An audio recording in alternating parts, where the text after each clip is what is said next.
So for those of you who are not already initiated into what's coming,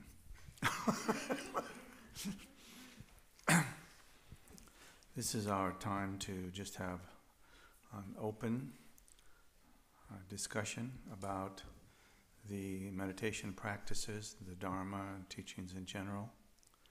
Anything that you'd like to raise as a question or a comment or looking for clarification, whatever is subject is okay. Linda, yeah. So, with the recent news between the rhetoric of President Trump and North Korea, I started to think, I think I'm actually getting scared now. And so, being almost 70, I'm contemplating, impermanence and death. And I thought, gee, I hope it doesn't come sooner than I was expecting. But I started considering that. And then when you talked about interdependence this morning, I was thinking, okay, can I really take in that idea of my connection with these two individuals, and how can I work with that? So I think if I have a question, that's where it is.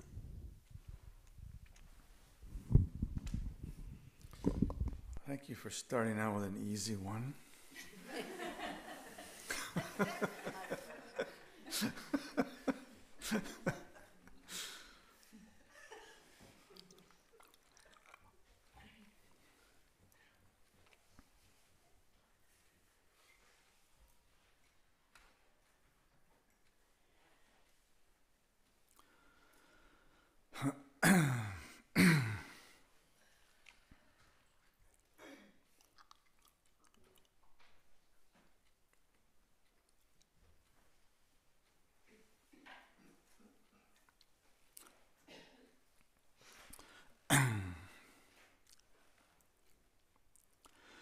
Well, in one sense, you have no choice.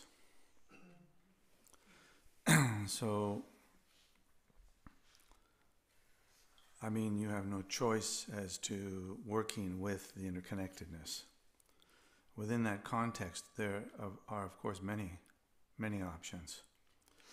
So it's worth exploring them. Just like it's worth exploring anything that we're face to face with and cannot walk away from.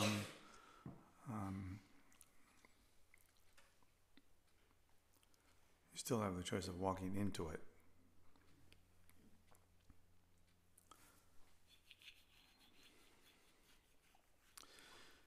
You can, of the many approaches that one can take, I think the first really important one to consider is the study of, the contemplation of, the meditation upon interdependence, which is often stated as the foundation of all of the Buddhist teachings, like no exception, single most important thing, interdependence. Even when it comes to, is it more important than loving kindness? Nice to explore that. What happens if I put aside loving kindness? Because I feel like I could match the hatred, or I could match the disagreement, or I could match the kind of insanity of it. But what's helpful? So what's helpful to each one of us is often what's helpful to everybody. And when we say that we need to look on all beings as deserving to be free of suffering and its causes, there are cases where we feel like that's difficult to actually embrace. Not so sure that everyone deserves to be free of suffering and its causes. But if we explore that, even in a superficial way, we have to include ourselves in that. And no one would like to be in another category other than deserving to be free of suffering and its causes. I mean, who would that be? Who would that even be in history, picking the most villainous individuals that we could pick? We have quite a few to pick from. Then who of those would actually feel like they don't deserve to be free? And the truth is, I think there are some who feel like they don't deserve to be free. But the problem there is that they probably came to that place by virtue of recognizing the terrible things that they had done. Because those who have not done terrible things will feel like they deserve to be free of causes of suffering. So then it's fairly easy to step into the place of, why would I wish them otherwise? Because if I wish them suffering equal to what they've caused, then we're just wishing for a magnification which is incalculable, that they will do more bad things. So the place where people are harmonious and working together and caring for each other, working with the four immeasurables of loving kindness and joy and compassion, equanimity, that place people don't want to do negative things. So they may do them, but they don't want to do them. And there's a big difference there. So a starting place could be just the wish that they be free of those causes of suffering, and that they manifest that freedom by virtue of holding that same wish for others, instead of the wish of getting even. So I remember Kala Rinpoche once answered this question when, of course, people ask regularly any great teacher, like, how do you deal with these really like undealable situations? And he said, well, those things happen anywhere in the world at any time. They've happened everywhere. They'll continue to happen as long as there is samsara. So that's the basic byline, you could say. As long as samsara is there, then there will be confusion, there will be suffering, there will be hatred, there will be all of these things. And there'll be some mixture also of the four immeasurables, except they probably won't be immeasurable. That is to say, I hope that my kids are okay, I hope that my mother's okay, I hope that my wife or husband is okay, I hope that the neighbors are okay. It's very kind of discrete, it's not unbounded. So, but once you see the relationship between the pieces of interdependence and where it leads, then the desire to manifest the four immeasurables in an unbounded way is really not so hard to have the aspiration for it. So then Kala Rinpoche would say, and it's so important, it is so critical in the long run. So, and when he's talked about the long run, he's talking about millennia of lifetimes and the causes of and conditions kind of manifesting through that large period. Then you really want to be a cause for unbounded goodness. And when people pushed him on that, he would say, as it is said in many famous texts, that it's better to die than to abandon that principle. For two reasons. One is, probably if you're at that place, you're going to die anyway. And there may be suffering that you cannot avoid. So to make it work by kind of throwing fuel on the negative approach, more hatred, more anger, more disagreement and all, only becomes a cause that backfires on the person who does that. So once you see that, you don't want to do that. If it's the end of your life, you want to be able to have a sense that you manifested more loving kindness, compassion, caring than you received yourself. And so there can be no regret. Whatever else is there, you've maintained your bodhicitta, your wish to maintain it, your wish to magnify it, and whatever comes from that has to be better than what was. That's the best that one can do. And if you then also make the wish, literally on your dying breath, that you would once again be introduced to the wish to benefit all sentient beings, to free beings from suffering and its causes, then if there is any truth at all to karma and interdependence, then that will bear its fruit in your stream of consciousness at some time in the future. So no reason for regret.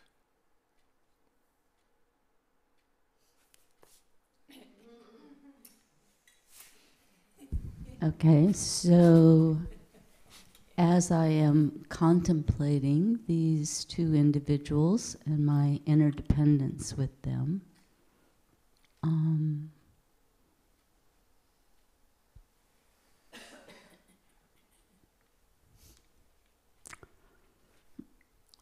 I can kind of invoke this idea that there are levels of confusion, which often is very helpful to me. And even in this instance, it's helpful to me. But I think I'm wanting some kind of a recipe here. A recipe? Yeah. Of like. You would be good at that. Yeah. I like recipes. Just like some visualization, some thoughts, some wish, something that I could like. Sure. Like when I get totally freaked out. Yeah. What do I grab onto? How many do you want? I don't know. I can handle a few. We can handle a few of your recipes too. So.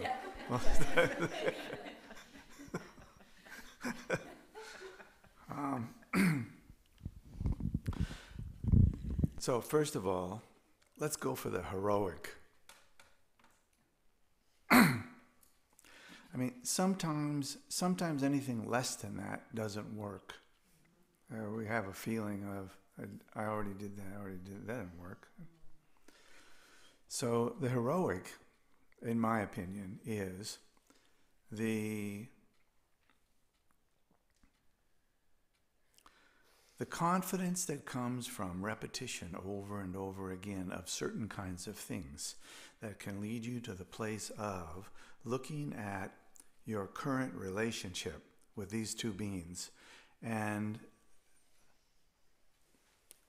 reciting to yourself a little bit, my connection with these two beings and all like it are a gift from the lineage, a gift from the Guru. So you don't need to say a gift to humanity, which you'd have trouble holding.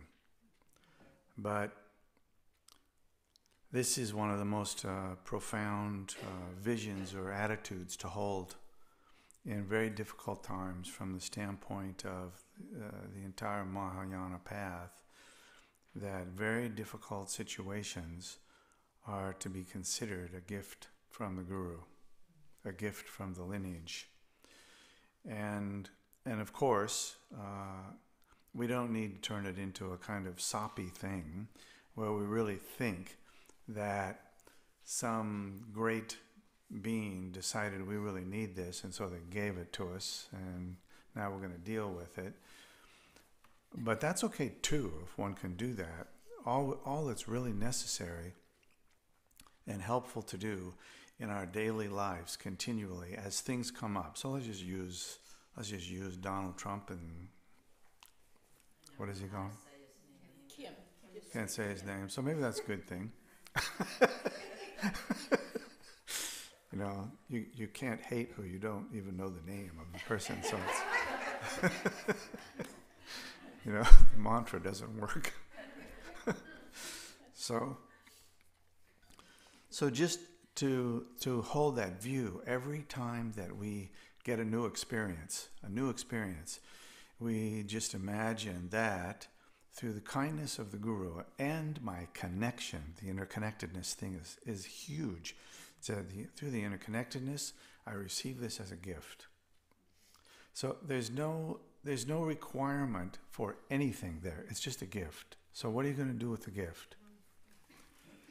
No formula, no recipe. You just got to buy the vegetables and stir fry them.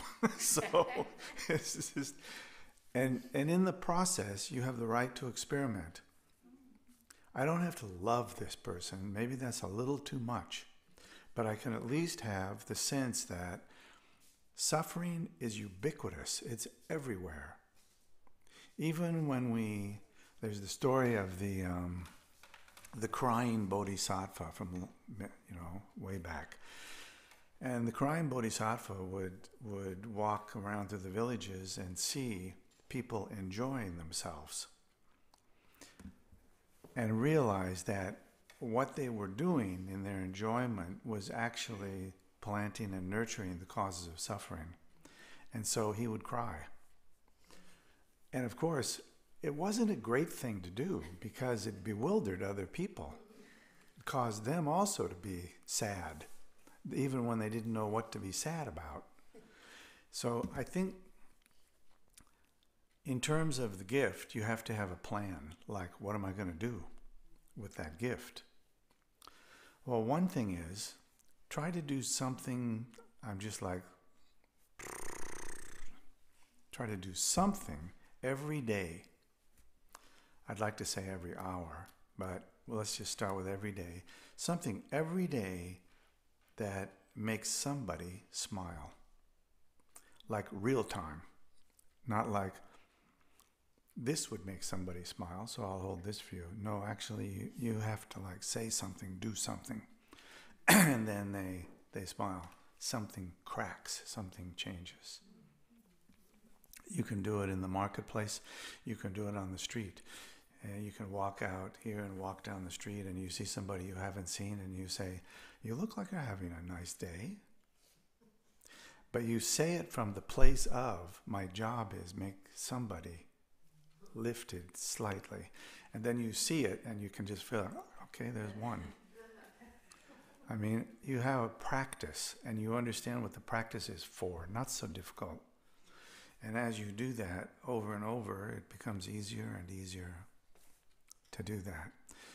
And if somebody doesn't kind of lift by virtue of what you've said, then you will have another chance just around the block. And little by little then, you wouldn't do that if you didn't have this sense of fear and trepidation because of things that are going on in the world. So then you can take that as the gift. So the gift is resulting in my engaging in these things in a different way. So will the world end? Of course. Will my life end? Of course. Will it be pleasant? Probably not. But, but you just be unstoppable. Because if it is going to end, that's what will bring that about. The end of suffering. The end of suffering. The end of warring attitudes, So probably you and I aren't going to be the cause of that. But if nobody's the cause of it, then it doesn't go away. So to take responsibility for it and just do something. It's like that teaching of the,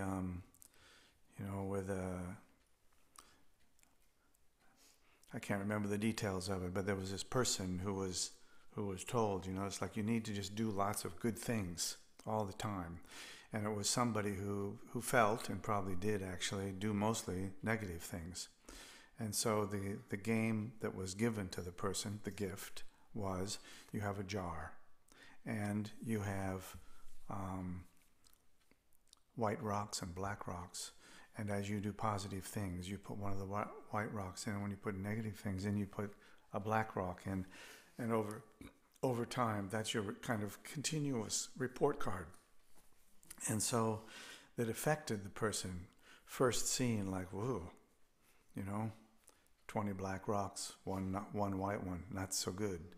And then, of course, the teachings on interdependence, like this is not going to work so well for you in the future, gradually then changing until I think there was also the part of the game was you could take a black rock out at some point, so it gradually changed to a jar full of white rocks, which at that point, of course, didn't need a report card, because the report card was the sense of mental clarity and joy. So the gift now coming to fruition. Okay? That's one.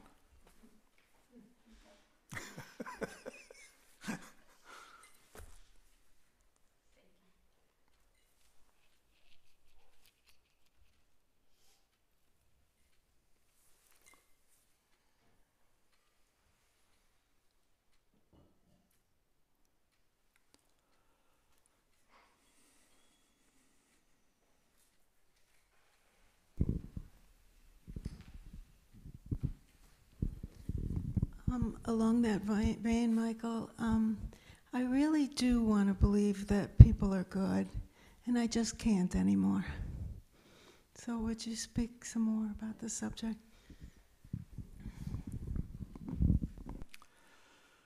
Well, that's no big thing.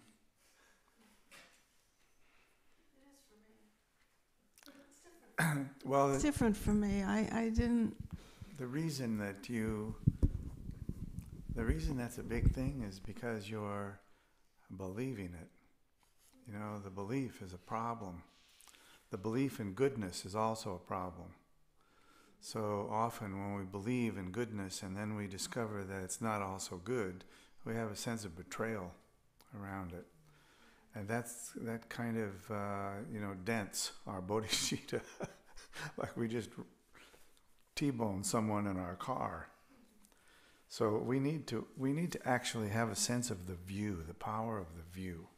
And the view here could be that we might hold the view, not the belief, the view. Because the view fits in the interconnectedness. The issue is what happens by virtue of what you do with your mind.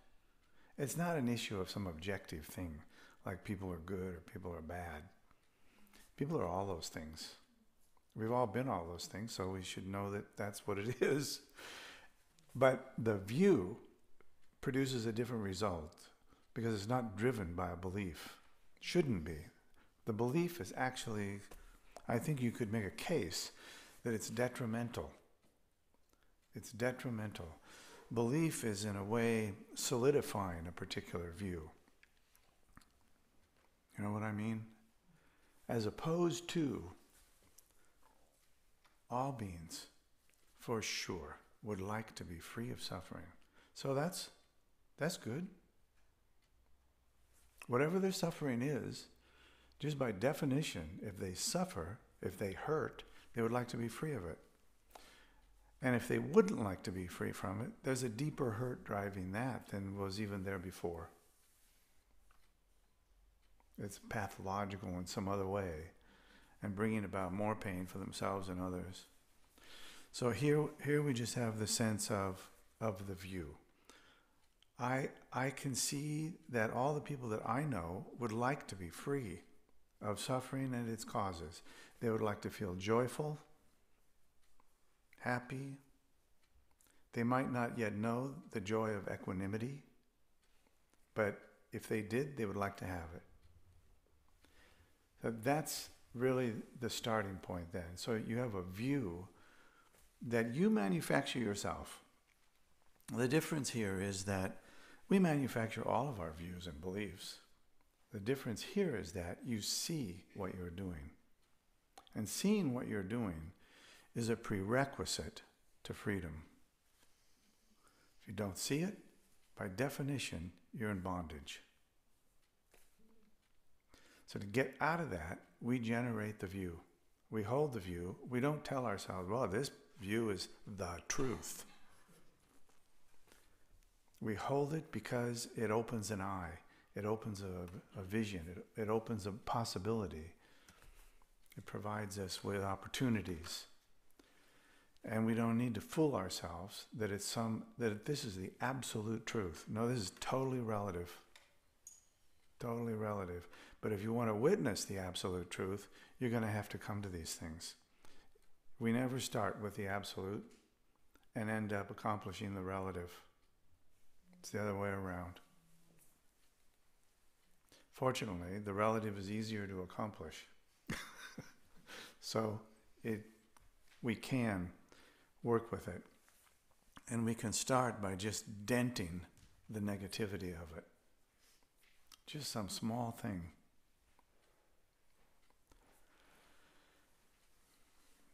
One of the things is we have to not be like personally heroic also. Like I should be. The heroic move. I should be. I should be able to at least hold this wish for other beings. That's what the book says. I should be able to do this. That's the problem. As soon as the word should is there, it's like we've just been shot in the leg, you know. It's kind of like we bring ourselves down with that. It's not part of this tradition. It's part of being an American. Should's a big deal. It's not part of this tradition, the should.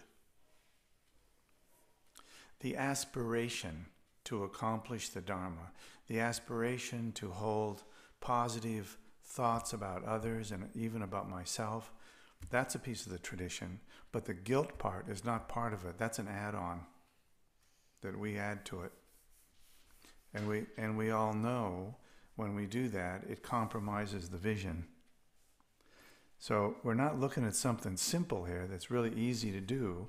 Otherwise, there wouldn't be so much talk about how to manifest the vision and hold the vision. There's a lot of teachings on that.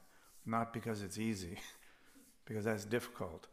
But so is shoulding on ourselves and constantly feeling a sense of guilt that we're not accomplishing something. That's even more difficult and detrimental. And often, because it's cultural based, we don't see it. Or we hold it to be a self-apparent truth. So the baseline is, can you see it? Seeing it is the game, really. If you can see it, in the moment that you see it, you are free of it. Of course, it's hard to stabilize the seeing. So as soon as we lose that, now we're back into the place, I'm not sure that I can do this, even when you just did it. It's a coming back, nurturing our sense of connection. I mean, this is where we can kind of see when we contemplate interdependence, we can see the brilliance of that. That first of all, even just from a kind of ordinary low-level science perspective, interdependence is obvious. I don't win when I hate somebody, even if they totally deserve to be hated. I don't win. I lose. So when I recognize that, then I see the interdependence. So what do I do about that? Well, what you do about it is kind of obvious. Can you do it? That's another thing. But if you can just sneak in something positive between the lines of hatred and dislike and all these other things, it's kind of like a wedge. Because when you sneak it in and have the wish for the benefit of somebody, you immediately feel that. It's like everything else.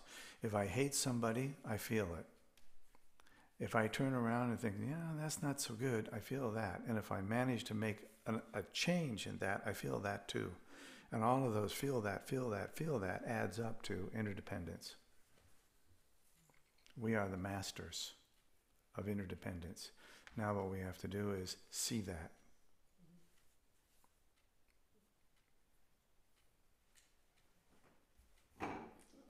What do you think?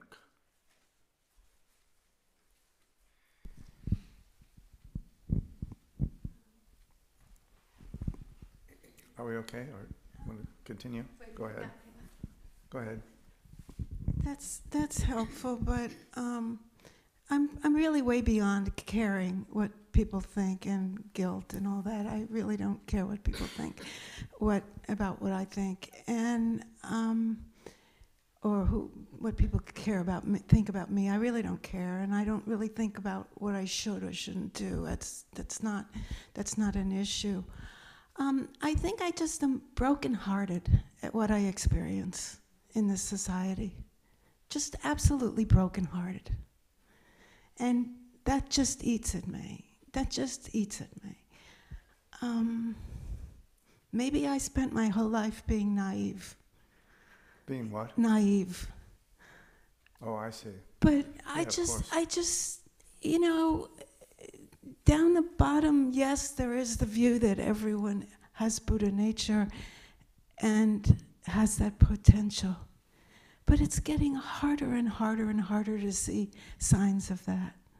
And I'm not talking about people in this room today or anything like that.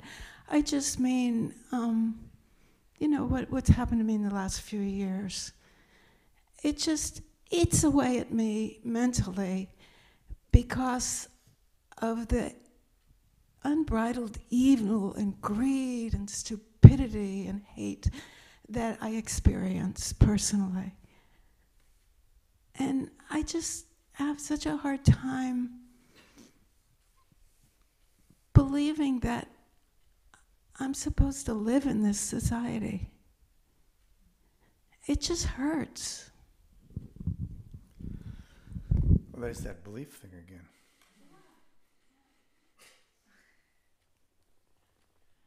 But when,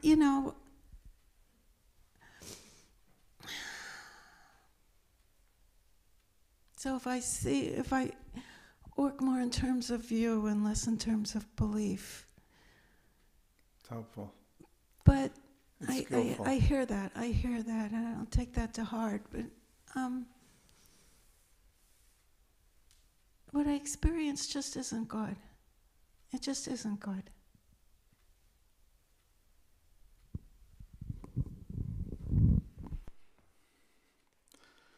I think we could all say that we have times, and maybe long times, and maybe a whole lifetime where what we experience feels like it's not good. But at this point in time, right where we are today, at some point, we will launch the next place. We will be in the next place. We will make some change that is helpful, or not. And we have the tools to do something that improves, not just undermines, not just continues. It doesn't mean that we know how to use it. And sometimes we have a lot of magical thinking about how things should be, could be, or how easy it might be to do something, or how easy it is to be, negative about something. But there is a starting point that we get over and over again. It's not just one point. It's not just one failure. It's not just one win. It's like it comes over and over again. We continuously get it. But we are very good at developing habitual patterns. And once we are, the analogy that sticks with me, because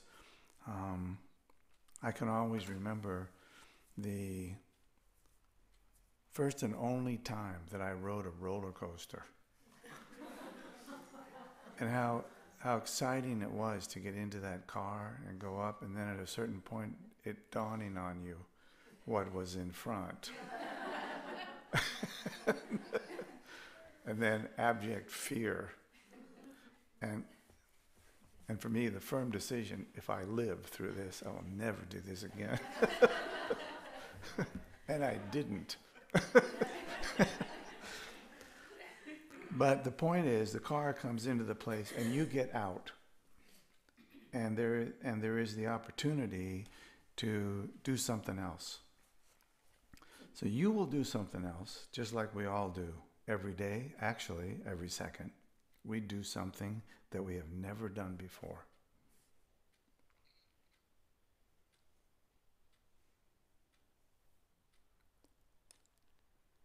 So the question for us is always, we generally don't state the question, we generally don't answer the question, but it is, what are you going to do now? What are you going to do now? And when you mentioned something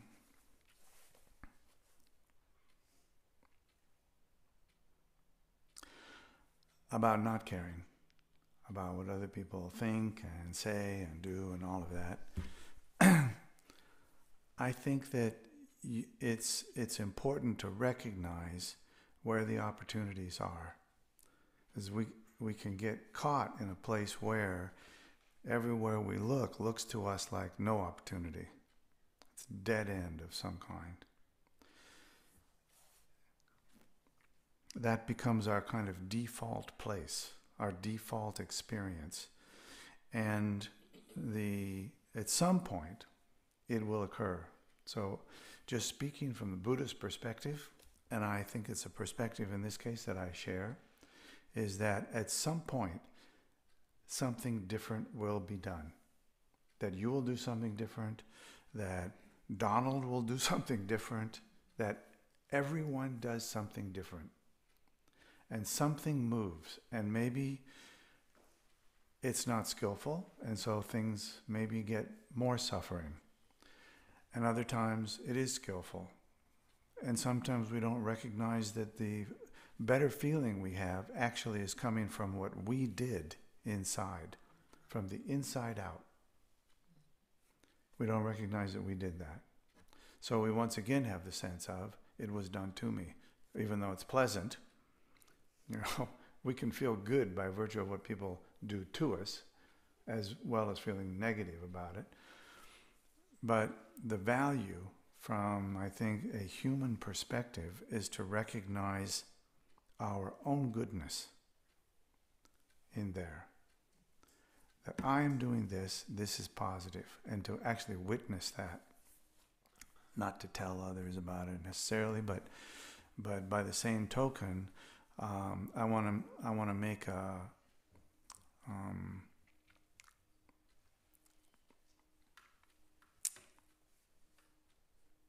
an explicit sense of an opportunity, and that is that we are never with, short of being completely enlightened, we are never with all sentient beings. We are with ourselves, and we are with small groups that we relate with. We're never with all sentient beings. So we say great enlightened beings are. They're present with all of them. Our job is to add more to the roster, because there isn't any other approach that finally leads to well-being. All you got to do is look in the world and you can see that's what it is. We separate ourselves from all others, and it does not lead to happiness. It generally leads to judgments about each other and all. And we already know where the judgments go. Some kind of prison, whether it's an explicit, steel cell somewhere, or whether it's just our mind and the steel trap of our own mind.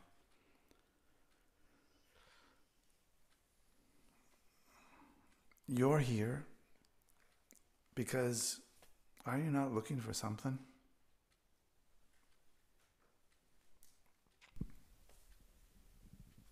Yes.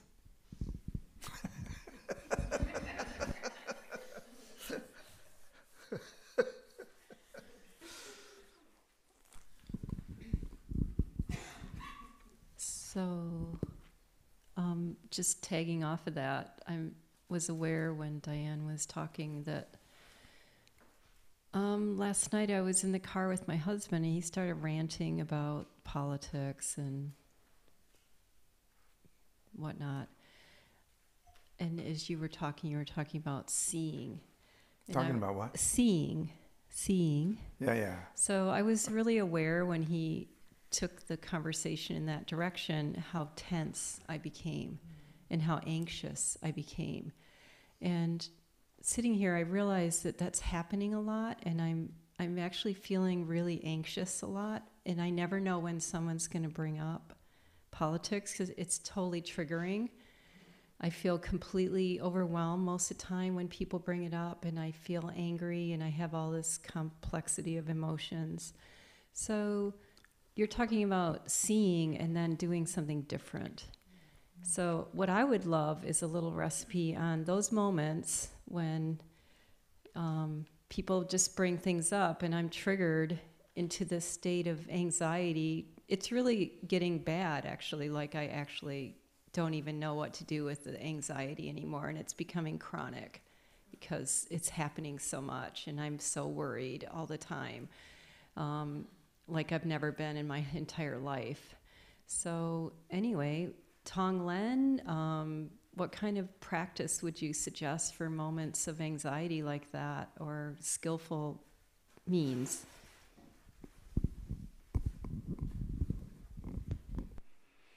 Well, you mentioned Tonglen, so what about it?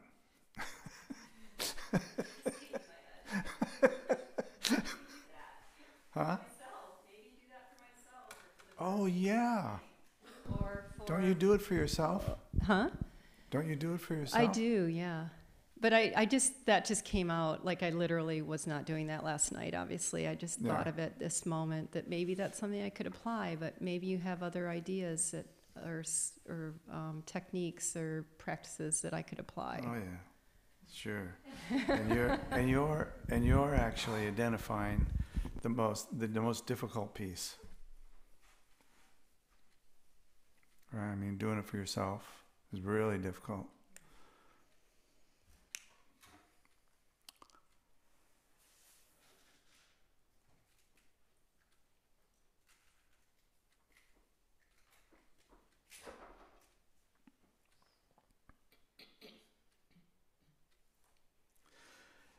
It's interesting, I think, from my own side, I find it interesting to ponder, to contemplate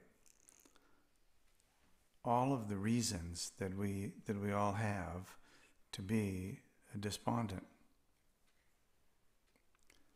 That is a fairly long list of what an outsider might say are totally reasonable causes of despondency. So then the question is, are we stuck there? Is that like we fell into concrete that was setting up and didn't get out in time? Or what?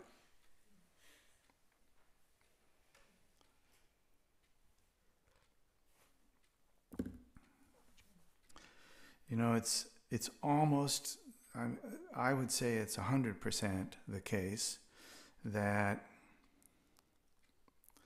the contemplation of interdependence leads very quickly to the place of an understanding and a seeing of interdependence, because it's so obvious. It doesn't require enormous intellect or insight or anything. It doesn't require an education. We can all see interdependence functioning. And when we see it functioning, we then have an opportunity to add a different seed into it. It's just always there, but perhaps due often to, we recognize that we might do that sort of after we've gone over the falls. And so we sort of cast a seed into the water, but we don't actually have any confidence at all that will bear any fruit. And in many situations, the confidence itself is the fruit. So when we don't have confidence, we really have planted the seed of no recognition of what's going on, when it's in front of us all the time. And we want it, of course. Oftentimes, we can see the long chain of events that leads us to a place of despair. And that long chain of events can feel like, well, it's just obvious. It can feel like hopeless. How am I going to work with that? I cannot imagine how I would work with that.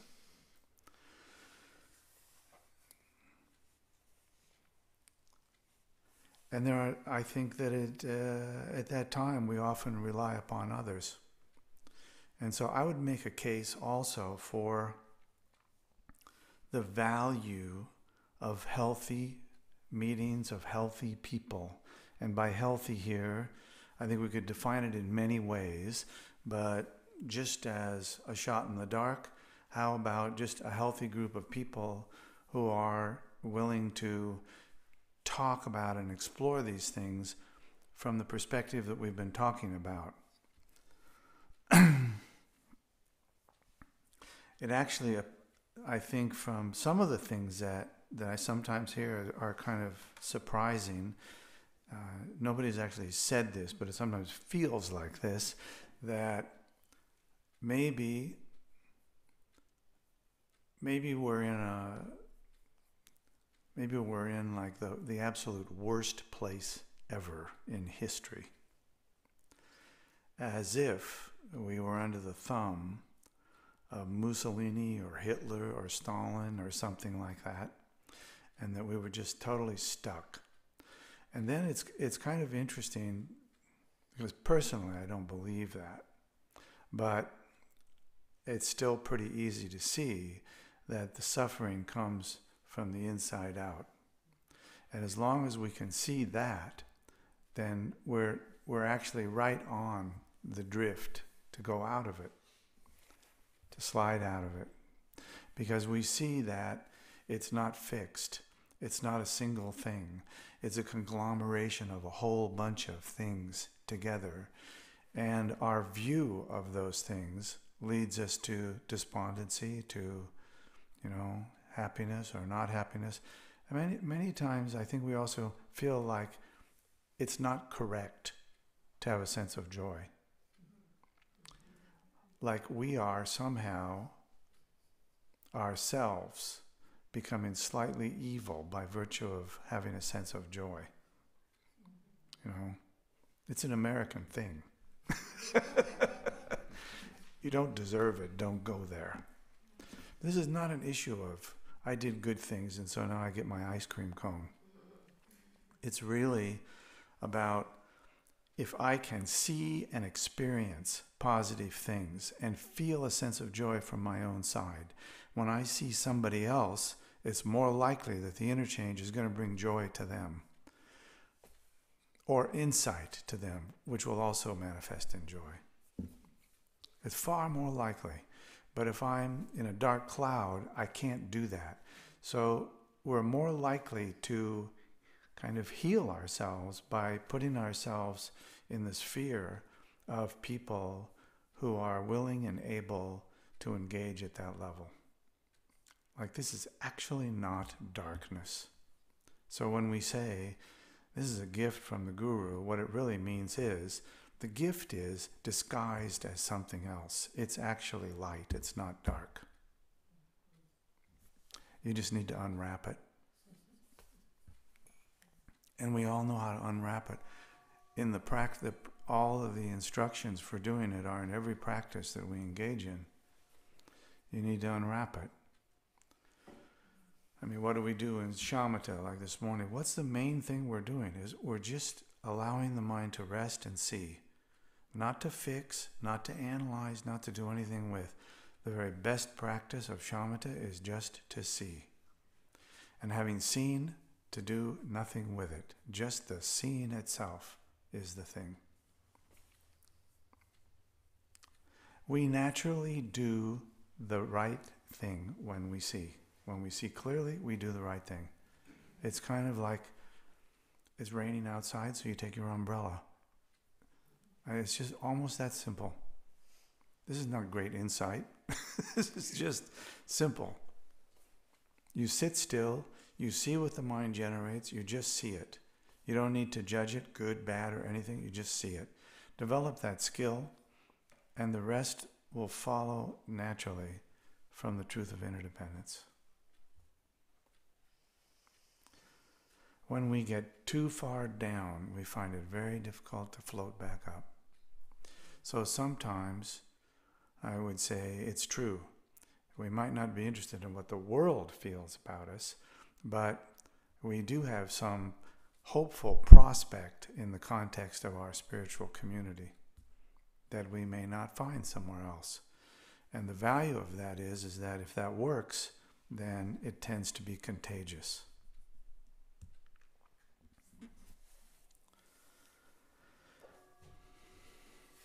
Number 2.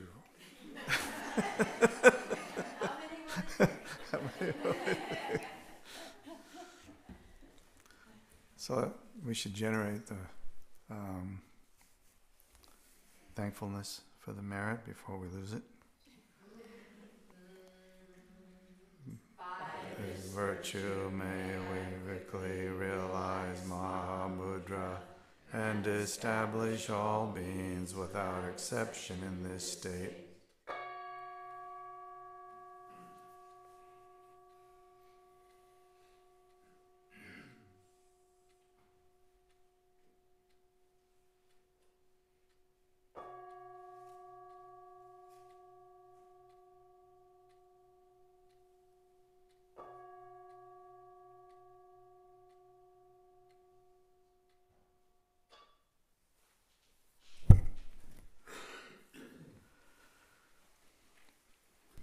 Please stay if you can, and at least pick up a zafu zabuton and shake it outside.